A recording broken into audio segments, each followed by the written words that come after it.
여러분 이제 연계라는 게 어떤 느낌인지 잘 보셔야 돼요. 이거 찾는 게 쉽지가 않아요. 왜냐면 머릿속에 다 있어야 돼.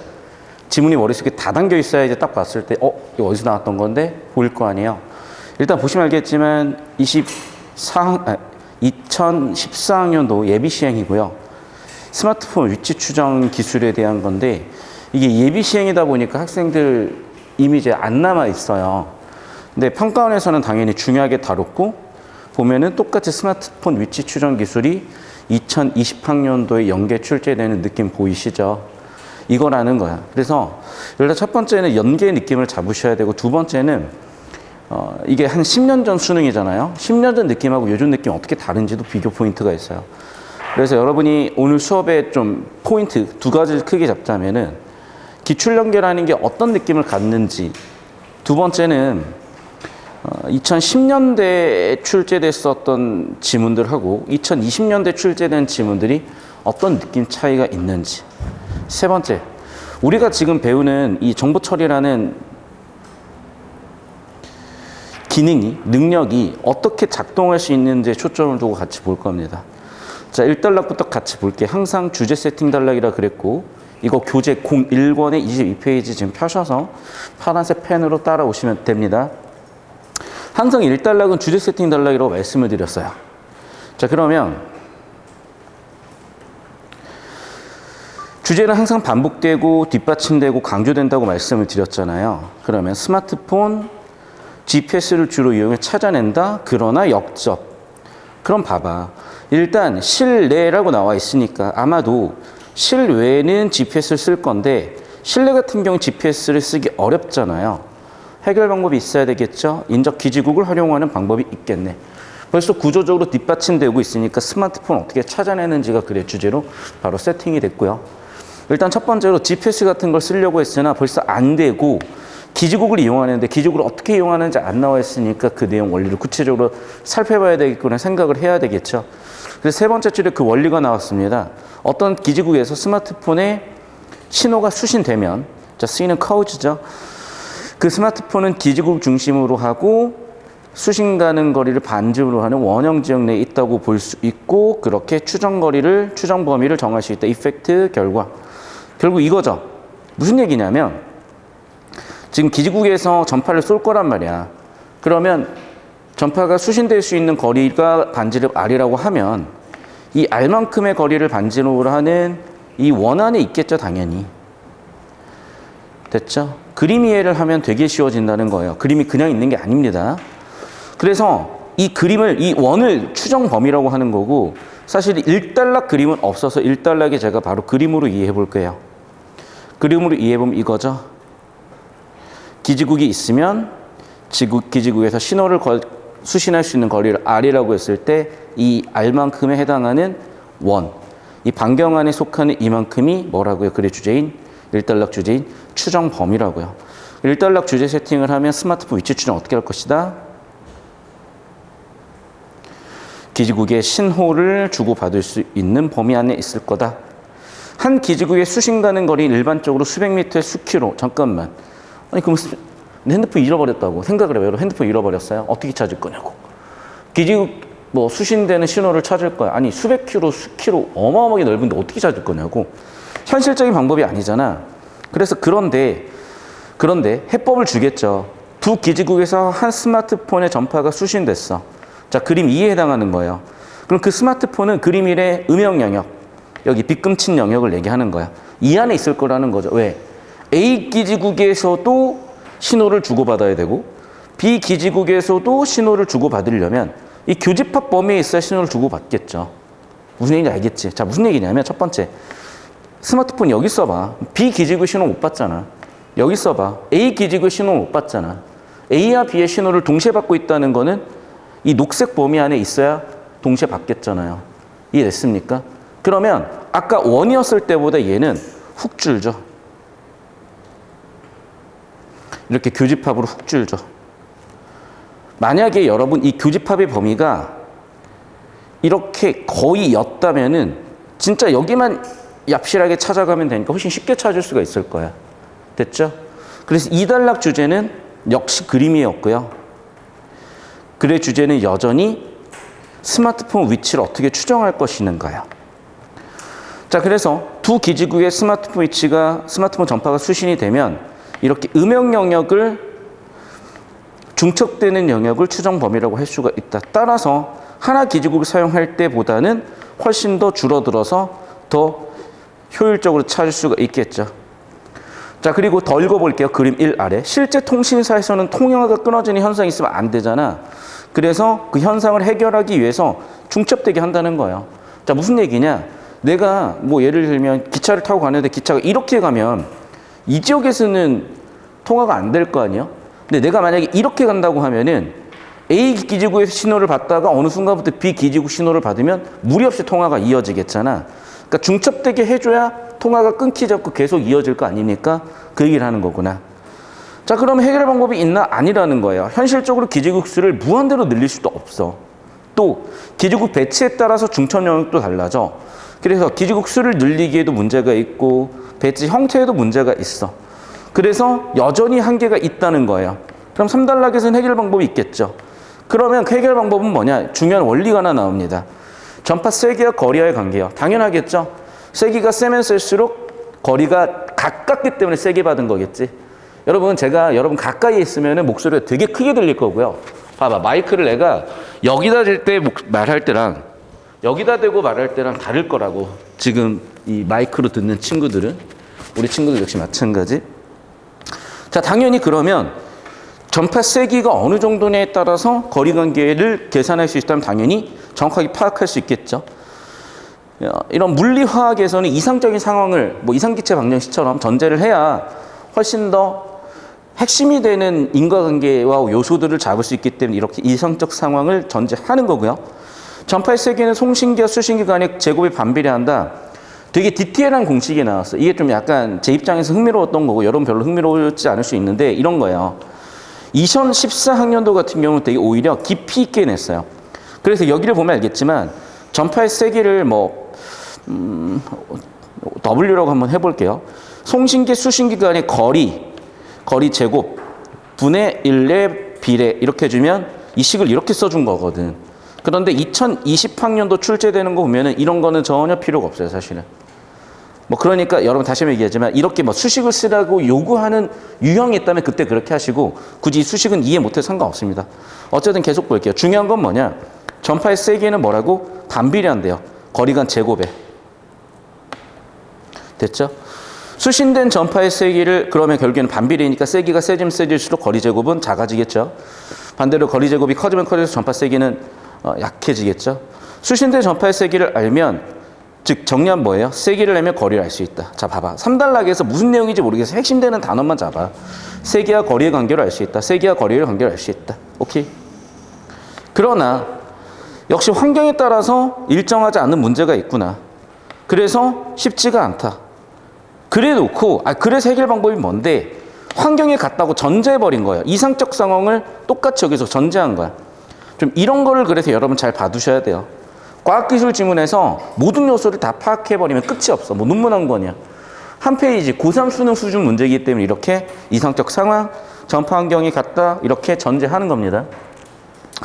특정 시간에 두 기지국에 수신된 전파 세기의 거리에 따라 변하는 비율은 동일하고 이런 원리를 이용하겠다는 거예요.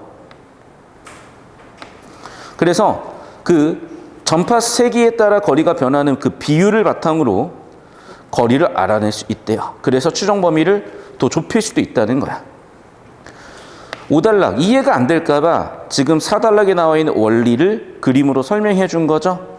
그래서 두 기지국에 수신된 전파 세기가 동일하다면 여러분 이거 중2 때 사실 배웠거든요. 중1 때 배웠다. 너희 중1 때 뭘 배웠냐면 이거 뭐라 그러지? 이거 하이선이라 그러잖아요. 분할하는 선이라 그래서 하이선. 얘의 특징을 배워요. 또는 중2 때 뭘 배웠냐면 이 도형에 관련된 성질을 배웠다고. 얘는 어떤 점에서 각각의 원 중심에 선을 긋더라도 그 거리는 일정하다고 배웠었잖아. 당연하지. 왜 그러냐면 봐봐. 첫 번째. 일단은요. 이 반지름 R로 동일할 거 아니야. 맞니? 그 다음에 얘도 지금 반지름 R로 동일할 거 아니야. 맞니? 그 다음에 얘는 공통성분이니까 동일하잖아. 그러면 세 선분위 같으면 SSS 합동이라고 배웠잖아요. 갑자기 중학교 2학년 수학 수업 했어요. 결국에는 여기 있는 모든 직선들은 각각 어디에서 점을 긋든지 간에 거리가 다 동일하게 되는 거고, 결국 무슨 얘기예요? 얘네가 신호세기가 동일했어? 그러면 얘기는 이 선 위에 있겠네라고 추정을 할 수 있다는 거예요. 그럼 도접해낸 거죠? 무슨 얘기인지 이해됐니? 봐봐. 지금 스마트폰을 닌 핸드폰 잃어버렸다니까. 내가 훔쳐다 갖다 숨겨놓을 거야. 잃어버렸다고. 그럼 그 잃어버린 스마트폰 어떻게 찾을 수 있다고? 일단 한 기지국 내에서 찾으면 겁나 넓어. 두 기지국 중첩을 찾을 수 있겠다는 한계가 있어. 그래서 뭘 이용한다? 세기와 거리와의 관계를 이용해서 신호 세기가 동일하면 거리가 동일한 거니까 이 선 안에 있을 거라는, 이 선 위에 있을 거라는 거예요. 됐어요? 그러면 보시면 알겠지만 원에서 교집합으로 선으로 줄였어. 자, 점으로 줄여주면 그 지점만 찾으러 가면 되잖아요. 이제 마지막 단락은 점으로 줄여질 것 같은데 계속 봅시다. 그래서 이론적으로 스마트폰 기지국이 3개라면 한 점으로 고정이 된다는 거예요. 이 점이라는 거. 여러분, 그래서 마지막 단락의 주제는 뭐야? 한 점으로 좁힌 거야. 한 점으로. 됐어? 이거 되게 중요한 거예요, 여러분. 자, 이거 읽고 뒤쪽 지문 풀어보면 알겠지만 빡세게 연계가 돼 있어요. 빡세게. 그리고 얘 관련해가지고는 제가 나중에 좀 설명을 또 드릴 거고요. 사실 이거를 삼각측량이라고 하고요. 이 삼각측량은 되게 많이 써요. 제가 예전에 그 넷플릭스 마야광 비슷한 그런 관심 없고 영화 이름이 마야광이야. 그 나르코스인가? 그러니까 콜롬비아 쪽에 있는 마야광의 일대기를 다룬 그런 드라마인데 거기에 그 마약을 잡으려고 미국 뭐 FBI인가 뭐 CIA인가 잡으려고 난리였어요. 이 삼각측량을 이용해서 잡아요. 근데 이 삼각측량은 언제 발명이 된 거냐면 1차 세계대전 때 발명이 된 거야. 좀 이따 설명을 드릴 겁니다. 자, 그럼 글의 주제, 핵심 주제는 뭐냐면 이거예요, 결국에는. 스마트폰 어떻게 위치 추정할 거야? 기지국. 2개 있을 때는 교집합. 정확하지 않으니까 세기를 이용해서 선으로 마지막 한 점까지. 됐어? 그래서 이걸 이해했어야 이 문제가 풀린다는 거예요. 3개 원이 있으면, 자, 마지막 단락 이거잖아. 3개 원이 있으면 한 점으로 대응시킬 수 있다니까? 그러면 한 점 있는 건 가밖에 없는데 뭐 보나마나 1번이지 끝이지 뭐. 이해되셨습니까? 자, 그럼 왜 더더욱 1번이 되는 거냐? 설명을 간략하게 드리자면, 자, 지금 여기서 각각 거리가 일정하다 그랬잖아. 맞죠? 방해부령 평지에서 ABC가 한 변이 1km인 거야. 근데 수신 가는 거리는 700m로 동일했고요. 특정한 시각에 한 스마트폰 송신대 신호가 동일한 색이었으니까 같은 거리에 있겠죠. 됐니? 그럼 같은 거리에 있는 놈들은 이 점 이거밖에 없으니까 답은 1번 끝이었던 거예요. 됐어? 그런데 여러분 잘 들으세요. 이걸 이해를 못했어도 괜찮아. 왜? 여러분, 제가 그래서 구조 죽어라고 털라고 하는 거예요. 여러분, 구조는 털 수 있잖아요. 우리가 구조에 집중했다면요. 마지막 단락 보이시죠? 핵심은 뭐야? 한 점으로 찍어낸다니까? 그러면 결국에는 세원이 있으면 한 점으로 찍어낼 수 있는데 여기서 한 점으로 찍어낸 거 뭐밖에 없어? 얘밖에 없지. 이해되셨어요? 어떤 느낌인지? 좀 이해가 안 되는 표정도 있는데 필기 잘 하시고 다시 돌려보시면 이해가 될 겁니다. 자, 글의 주제 잡혔으니까 잡힐 건데 여러분 구조도를 그려보면 좀 이해도가 높아지거든요. 잠깐 구조도 한번 그려볼게요. 영상 잠깐 끊어다 갈게요. 확 높아져요. 자, 지금 되게 정보량 꽤 많았거든요. 이 정도면 600단어 정도 될 거예요. 그런데 핵심되는 정보는 이 정도로 끝입니다. 자, 글의 주제는요. 아시다시피 스마트폰 어떻게 위치 추정할 거라는 거야. 그래서 실외는 GPS를 이용하지만 실내는 GPS 신호가 안 오니까 기지국을 이용할 것이고 기지국에서 수신 가능한 거리를 위치라고 추정할 수 있다. 추정 가능 범위라고 할 수 있다라고 그림으로 표현할 수 있었어요. 그림엔 없었지만. 근데 너무 넓잖아. 어떻게 좁혀야 되겠어? 사실 이게 여러분 보세요. 중요한 건 숨겨진 주제였던 거야. 그러니까 숨겨진 주제는 뭐냐면 스마트폰 어떻게 추정할 거냐고요. 위치를. 그래서 처음에 이렇게 원으로 추정하겠지만 너무 넓잖아. 좁혀야죠. 이렇게 좁힌 거예요. 그래서 기지국이 2개가 있으면 교집합의 위치 추정이 될 것이고, 오케이. 근데 문제는 지형에 따라 달라지기도 하고 특히 기지국 숫자를 막 무한대로 늘릴 수도 없는 거야. 그래서 거리 세기와 그러니까 신호 세기와 거리와의 관계를 이용하면 되는데 그 역시도 한계가 있으나 이상적인 상황으로 가정을 해놓고 보면 5단락이 특히 세기가 동일하면 거리도 동일하기 때문에 두 기지국에서 받은 신호 세기가 동일하면 이 선상에 있을 거라고 더 좁힐 수 있었던 거죠. 그리고 마지막 기지국이 세 개면 이론적으로 한 점으로도 추정이 가능하다고 해놨고 그걸 그릴 수 있었어야 마지막 문제로 풀 수 있었을 겁니다. 그러면 여러분 진짜 봐봐. 이 정도 지문으로 끝인 거야. 정보량은. 보시면 알겠지만. 이 핵심적인 정보를 뽑아낼 수 있냐, 처리해낼 수 있냐 없냐. 이게 제일 중요한 시험 능력이 됐기 때문에 연습들을 잘 하시고 읽고 이해하는 건 하다 보면 금방 돼요. 잘 따라오시고요. 자, 그리고 이제 이 삼변 측량에 대해서 삼각 측량, 삼변 측량, 삼변 측량 설명을 좀 해드릴 건데 이제 1차 세계대전 때 이게 좀 그림이 약간 정확하진 않아요. 1차 세계대전 때 뭐냐면 대포가 너무 무서웠던 거예요. 갑자기 어디서 빵 하고 얘기 터뜨리는데 어디서 쐈는지를 몰라. 근데 포탄 속도랑 소리 속도가 다르잖아요. 소리는 초속 350m 정도 가잖아. 그러니까 뭔가 꽝 하고 떨어지고 1초, 2초 꽝 했을 때는 700m 떨어진 지점이구나. 폭탄 퍽 터뜨리고 나서 1초, 2초, 3초, 5초 지나면 1.6km 정도 떨어진 지점이구나. 이렇게 추정을 해낸 거야. 그래서 이게 원 하나 가지고는요. 봐봐. 내가 여기서 추정을 했을 때 700m 범위 안에 있으면 어디를 타격해야 될지 몰라요. 어디에 포가 있는지 알 수가 없어. 그런데 내가 측정 지점을 두 개를 놓고 계산을 하잖아요. 여기선 700인데 여기선 예를 들면 1km였어. 그러면 이렇게 두 점으로 좁혀줄 수가 있어요. 근데 둘 중 어딘지도 정확하지 않잖아. 여기서 하나를 더 측정하면요. 여기서 해봤더니 300m 거리에 있네. 그럼 결국에는 이 한 점으로 추정이 되는 거예요. 이게 삼변 측량 방법인 거고 이미 이 지문에서 다뤘잖아. 이걸 내가 왜 얘기하겠어요? 그대로 여러분 19페이지로 와. 딱 이 문제잖아. 딱 삼변 측량을 써놨잖아요. 이해됐어요? 그러니까 배경 지시란 여러분 대단한 게 아니야. 그냥 기출이에요. 그냥 기출 잘 이렇게 분석하시면 되는데 그거를 하려면 강사가 미친 듯이 기출에 대해서 알고 있어요. 진짜 거짓말이 아니라 제가 이 지문 200번 넘게 봤어요. 그래야지 계속 엮이는 거예요. 계속. 어떤 느낌인지 보이셨죠? 그러니까 이걸 알고 푸는 애들과 모르고 푸는 애들은 이 지문 난이도가 상당히 달라요. 여러분이 이제 알고 풀게 되겠지만 그럼에도 불구하고 저는 모르고 푸는 최악의 상황까지도 가정하고 수업을 할 겁니다. 어떤 느낌인지는 잡히셨을 거고 실장님 이거 저쪽 그림은 필요 없고요. 여기만 바로 잡히죠. 예, 10초만 잡아주시고 필기하세요. 10초 잡아주시고 영상 끊고 저한테 오시면 돼요. 영상 끊으시면 돼. 애들 필기할 시간 줄 거라서. 좀만 힘내시고 기하께서 지금 다들 막 마탱이 가 있는데 좀만 힘내십시오. 자, 19번. 항상 첫 번째 문제는 주제나 구조를 묻는다고 생각하고 가는 게 제일 편하다고. 내용 일치 하지 마. 제발 좀 하지 마. 하지 말라면 하지 마요, 여러분. 1번 선지. 한 기지국의 전파 수신 여부. 봐봐. 한 기지국으로 본 건 뭐였어? 1단락이었잖아. 맞네. 끝. 맞죠? 설명할 필요도 없어. 이게 핵심 원리잖아, 지금.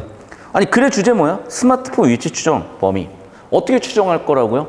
기지국 신호를 수신했으면은 그 기지국의 신호를 수신할 수 있는 범위 안에 있겠지. 2번 선지. 특정 기지국 주변의 건물 배치에 따라서 위치 추정 범위 변한다. 이거는 뭐 상식적으로 당연한 얘기 아니겠습니까? 3번. 스마트폰과 기지국 사이의 거리는 거리가 멀면 세기가 당연히 약해져야지. 당연한 거 아닙니까? 거리가 멀어지면 세기는 약해져야 되겠죠? 반비례니까 정답 3번 끝. 됐어? 근데 여러분 봐.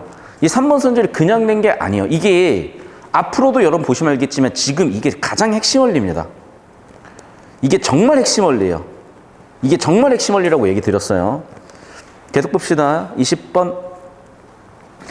윗글의 내용을 바탕으로 추론한 것 두 기지국의 수신 가능 지역이 중첩이 없다면, 자, 이거 중첩에 대한 얘기는 2단락 얘기였죠. 그럼 봐. 2단락에 여러 구조가 있었는데 내가 그래서 논리 구조를 잡으라고 한 거야. 뭐라고 돼 있어요? 네. 잘 봐. 중첩되게 설계하는 이유는 끊어지는 현상을 막기 위해서잖아. 이런 구조들 잡아놨으면은 여기도 그냥 세부 내용 일치가 아니라 구조로 보이는 거라니까요. 그래. 중첩이 없다면 끊어질 수밖에 없지. 왜? 어떤 문제? 끊어지는 문제를 해결하기 위해서 중첩되게 한 거잖아. 이 정보 간의 논리 관계, 정보 간의 관계를 잡아놨으면 이런 정보는 그냥 보이는 거예요. 내용 일치로 푸는 것보다 훨씬 더 이해도나 시간, 정확도에서 이득 보게 되실 거라고. 2번 선지. 한 스마트폰의 신호가 두 기지국에서 동시에 수신된다면 둘 다 동시에 신호가 왔다 갔다 하는 거고 둘 다 신호를 주고받을 수 있으니까 이달락딱 그림 그거잖아. 맞죠? 이달락딱 그림 그거 그대로잖아요. 3번 선지. 두 기지국에서 수신된 전파의 세기가 다르면 거리가 다른 거죠. 그래, 세기가 센 애들이 봐봐. 목소리가 클수록 가까이 있겠지. 당연한 거 아닙니까? 그래서 세기가 다르다. 세기가 클수록 더 가까운 거죠. 세기가 클수록 더 가까운 거죠. 괜찮고요. 4번. 기지국의 수신 가능 범위가 일정할 때 전파를 수식한 두 기지국 사이가 멀면 멀수록 추정 범위는 넓어진다. 이거 여러분 그리셔야 돼요. 근데 그래서 자꾸 그리라고 한 거야. 여러분 잘 보라고. 내가 옆에다 힌트도 줬는데 보세요. 지금 A 기지국과 B 기지국이 이렇게 있다고 치자. A 기지국의 중점 여기, B 기지국의 중점 여기예요. 지금 거리는 이만큼이고 겹치는 영역은 요만큼이야. 근데 A 기지국이 요만큼, B 기지국이 여기 있다고 쳐봐. A 기지국, B 기지국 거리는 이만큼으로 훨씬 멀어졌죠. 근데 봐, 중첩되는 영역은 얘는 이만큼인데 얘는 이만큼밖에 안 되잖아. 지금 무슨 얘기야? 기지국 중심의 거리가 멀면 멀수록 중첩 지역은 줄어드는 거잖아. 됐어요?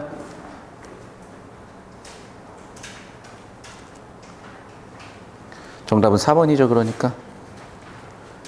되셨나요? 기지국 중심의 거리가 멀면 멀수록 중첩되는 지역은 확 줄었잖아. 근데 얘는 반대로 얘기했잖아요. 멀면 멀수록 중첩 범위는 좁아져야 되는데 넓어진다. 반대로 했으니까 정답 3번 끝이라. 굉장히 끝이야. 해설 끝이야. 황당하다고요. 무슨 얘기인지 알겠어? 여러분 이 정도면 진짜 4분 끝이에요. 그러니까 별거 없다니까. 그러니까 여러분 잘 들으세요. 여러분이 이제 초등학교 때, 중학교 때 배웠던 글을 읽는 방법이나 평소에 연습했던 그 느낌이 있는데 그거 평소에 하세요. 뭐 상관없어. 근데 여러분 수능 시험에서는 다시 한번 얘기하지만 이 정도 속도여야 돼요. 근데 이 정도 속도가 불가능하지가 않아. 제가 여러분 1년, 2년 가르친 게 아니잖아요. 지금 몇 년씩 봐왔고 여러분 선배들 중에 막 진짜 단 한 번도 국어 1등급 받아본 적도 없고 3월, 4월 학번에 5등급 막 이랬던 친구들이야. 근데 걔네들이 진짜 방학 때 딱 한 달, 뭐 길면 8주, 12주 딱 집중적으로 트레이닝 거치면 1, 2등급 딱 돼 있어요. 본인들도 신기해. 국어 5등급 맞는 애들이 의대 갈 생각 했겠어요? 국어 5등급 맞는 애들이 뭐 문과로 서영고 서성 갈 생각 했겠어요? 간다니까 근데. 수두룩하진 않아. 근데 꽤 있어요 그런 사례들이. 여러분 인생이 어떻게 될지 몰라요. 해보신 데까지 해보는 거고 이게 그 기회고 한번 시도해보는 거예요. 이대로. 아시겠죠? 자, 캡처해서 올려드릴 거고 이거 필기 할 거 하세요. 영상 끊었다 갈게요.